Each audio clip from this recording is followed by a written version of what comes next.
Hi Leo. Outside there, you just kind of went through a little bit of a walkthrough rather than a traditional, maybe tougher session than you would have ahead of a big game like this. Is that kind of a break from the norm, or why would you have done that now today? Well, no, that would be our norm now. Yeah. It's just for kickers to kick, and as in we just have a walk around. But yeah, as you part of the participation is that we come down here to do our walk around. So. Oh, it's my phone. Sorry, my wife is ringing here. Sorry about that. Very unprofessional here. No, that's normal. Robbie Henshaw starting in the centre. Jamie Osborne. Jamie had a kind of good run in the centre the last few weeks. What tipped the scales in Robbie's favour this weekend? Well, I think Robbie was excellent, in his game against Ulster a couple of weeks ago. Would bring real physicality and directness, I think, to the group. I think Jamie will bring great impact off the bench as well. So it's a combination of both. So hopefully you'll see it over the course of 80 minutes. A big welcome boost to have Andrew Porter back, obviously, as well, I imagine. Obviously, Porter is huge in the group for sure. Was unlucky with it, obviously. He comes back from injury, picks up another injury when he returned with us. But he's a huge presence in the group. So, particularly what we faced this week, in terms of Toulon, the pack that they have, some of the experience that they have there. So, Ports is, he's the best that there is around, really. You know what I mean? So, good, great to have him back. And if we could just ask Caelan then as well. Obviously, 12 months ago, the disappointment of that semi-final. Has that been referenced this week? Or are you kind of completely trying to park that and separate it entirely? Yeah, we've touched on it a few times over the last number of weeks through the season, really. There were some lessons to be learned from that game, so you kind of get reminded of them at stages through the season, but at the same time, it's a clean slate in other ways. And I think it's been a pretty good week of training. There's been good intent and excitement around the building this week. So, it's a fresh slate and excitement around attacking it. Passes. Yeah. Caelan, what gives you confidence that the performance you've been kind of aiming for is going to come out when you need it most tomorrow?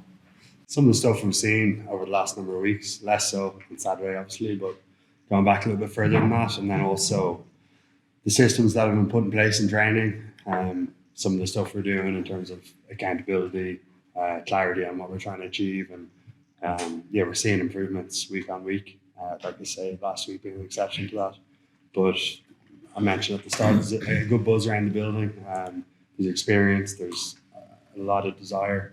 Hopefully it comes to fruition tomorrow. Just ask you about Harry. We know he's had a huge amount of bad luck over the years, but what have you seen from him with the run that he's had and the big games that he's been part of this season, and how he's leading the week now as number 10? He's been great for us, yeah. Obviously, he probably grew up quite a bit with the few months away in Bristol last year.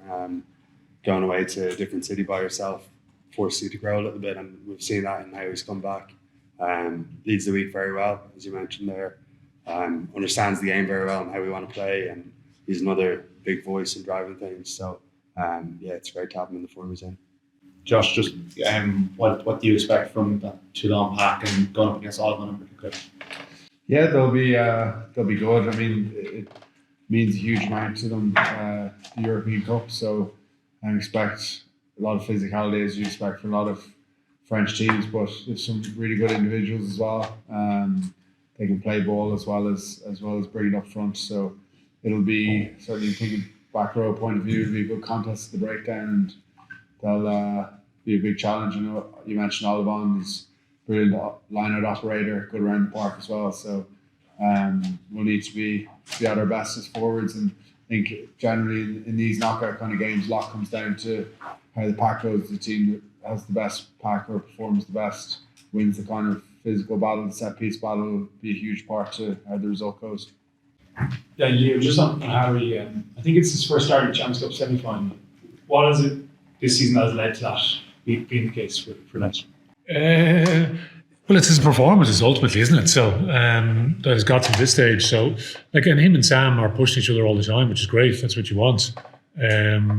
since, if you think you've come off the back of the Six Nations, Sam started a game against Glasgow, Harry started a game here against Scarlets. I thought the team had a good performance that day here, and into Edinburgh the week after, which was lots of good. From an attacking point of view, lots of positivity there from tries scored. We probably gave away some cheap scores to the opposition, if you remember that day as well. 3 intercepts, or versions of intercepts anyway. And then into the Sale, I thought the team was building well week on week at that point. And then, Sam came back. I thought he had a great performance against Ulster the week after Sale. So he's got the nod on the bench ahead of Kieran Frawley. So, we're lucky in terms of the quality that we have there. As a team, I think we didn't put in a performance like we would have liked to against Benetton. Benetton were excellent on the day. You can see they had a lot of emotion. Maybe are we a little bit guilty of just waiting for this game? So that's always the risk, isn't it? And you can see the 4 semi-finalists that have sort of mixed form in the 2 games in between, if that makes sense. Obviously Bordeaux lost both games, Bath 1-1, lost 1, we 1-1, lost 1. Toulon and the team have actually won the 2 games in between. But it's such a big tournament, this, isn't it? So everyone is fighting away in their domestic leagues to qualify for this competition at the moment. So there's 8 teams in the URC, 8 teams in top 14, and there's 8 teams in the English Premiership. So there's 24 teams, and everyone thinks they can win it at the start, I think. Some teams maybe don't. But I think everyone would like to be in this position now. So, and we're all trying to climb the mountain, are we? And we've got ourselves into this situation. And now it's, we need to enjoy the game, enjoy the occasion, enjoy, playing here at home. And I'm not that big into talking about the individuals, because it's about the collective now, isn't it? How the collective goes. Because everyone's poured their heart and soul into this thing since we were sitting in this room last year. Because we wanted to be in a final last year. We didn't get to that stage. Credits Northampton, they beat us on the day. So we're back to this stage now, and it's just about making sure everyone delivers everything they possibly can. And I think the group have been excellent. Because we're talking about, again, one individual. The selection is very competitive in the group. But the guys that are selected in 23 deserve to get selected across the board, because that's what we feel as coaches. That's what is going to represent the group best. So, it's going to take a huge effort, as we know, because we're up against a serious team that's also fought their way through to get to this point. So, but where would you rather be? It's amazing, isn't it? Sorry to ask about another individual as well. What are you hoping and expecting to see from Rico on the left wing?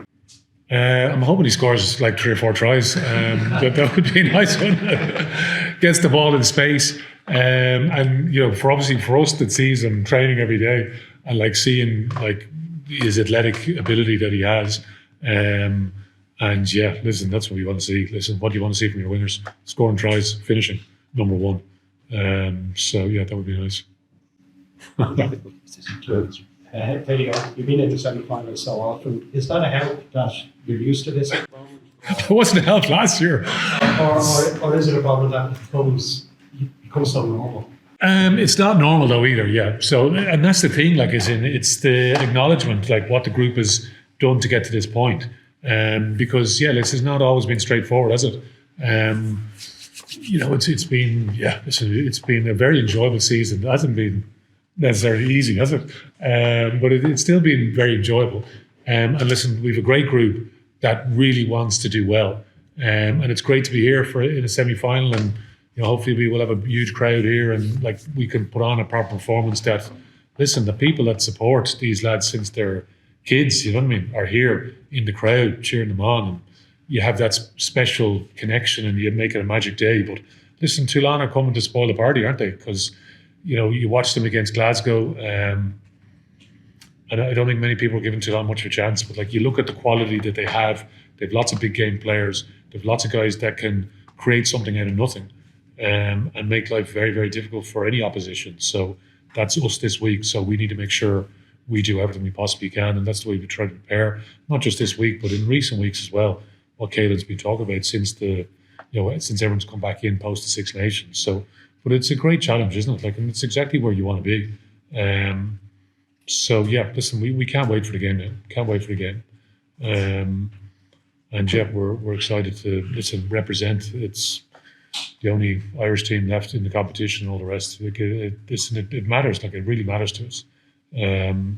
But it's like last year. Everyone were talking about it to a certain extent because everyone we fell at this hurdle last year. So there's an obvious connection. But like, it's a totally different challenge, isn't it? Different team. We've some new faces in the group now. But yeah, listen, we're just unbelievably excited by the challenge because we love this tournament and we want to progress to the next stage. So, but Toulon will be saying something pretty similar. I'm sure they were in here, an hour or so ago, saying something pretty similar, would it? I don't know. Leo, you both have a history. You're both winners. You both have avid fans. You both had some mixed seasons and injury issues. Could the semi-final, the atmosphere, home semi-final, the atmosphere be a help? Well, it's great to have a mixed season and be down to the last four of all the best teams in England, France, Scotland, Ireland, Wales, Italy, South Africa. So it's great to still be here, isn't it? But definitely, yeah, because when you're here, like, it's making sure you make the most of it, and that's what we've tried to deliver now. We need to try to deliver that. But like, I can talk here all day, you know what I mean? It's about making sure we go out and deliver now, because everyone's worked to get to this point again, and shown a lot of bravery, courage to deal with some different challenges along the way. But it's an amazing place to be now for us. We need to show it now as a group. So, but yeah, listen, looking forward to seeing how guys go. Caelan, we've seen before the way that Toulon play, and we understand they're a big team. If you look at their heights, for instance, it's kind of jarring. I know all the heights are obviously correct. That doesn't really matter. Without giving anything, I don't expect you to tell me the game plan, but just what would be kind of a major thing to keep in mind when you know you're conceding a bit of height and a bit of weight? We need to get the weighing scales out here. Breakdown going on, managing that and kind of backing our defence in terms of some of the ferocity that we can show and have showed at times this season. So yeah, that'd be a big part of it. And Josh, I appreciate you mentioned Charles Olivan earlier, but they also have some young kids in the back row. It's not a grizzled Charles Olivan type back row. What do you make of the two younger kids that they have there? They're very big, they're very tall.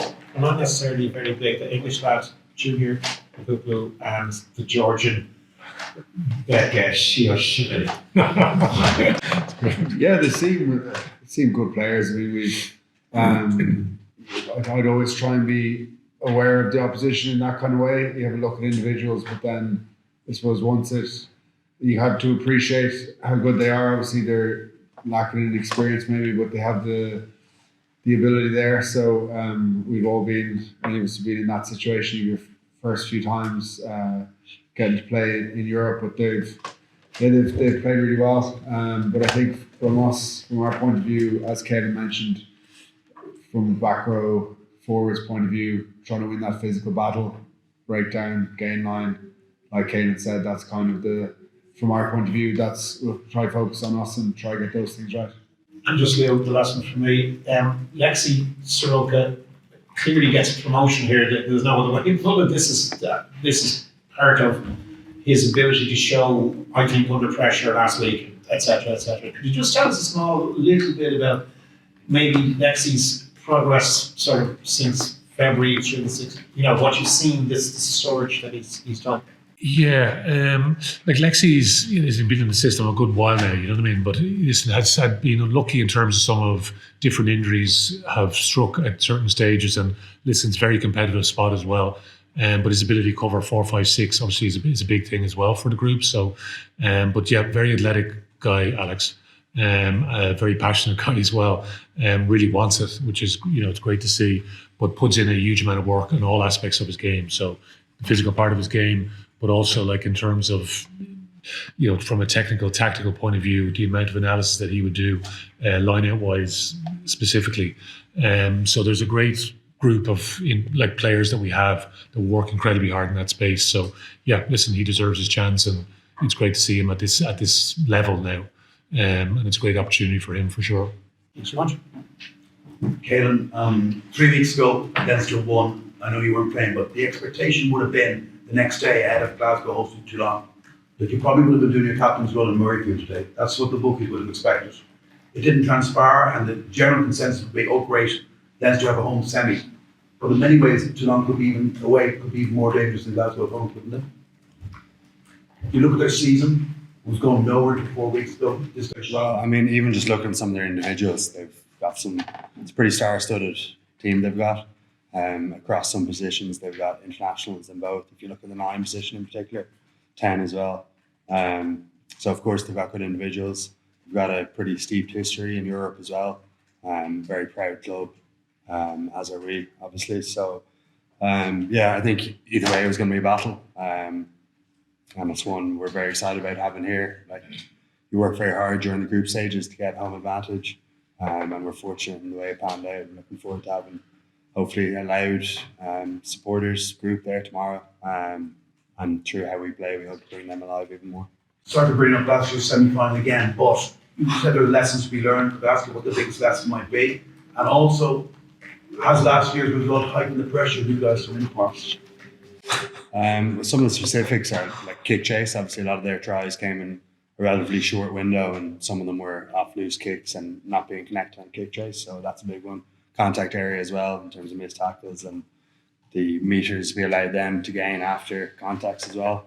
In terms of your second question, I think there's a certain amount of, you use maybe a little bit of fear during the week to prep and get everything out of your preparation, and then come game day, come tomorrow, it's just about letting go, attacking the game, having courage to play the way you want to play, and going for it completely. A little bit of letting go of the outcome and focusing on the process as much as possible. So, thank you. How close was Tyke Byrne, and how is he? He's okay, yeah. Once he picked up that nickel, we probably knew pretty early in the week, he was going to make it. So whether it's next week or the week after, we'll assess, see where we all sit. Whatever, in 8 hours time. So see how we go.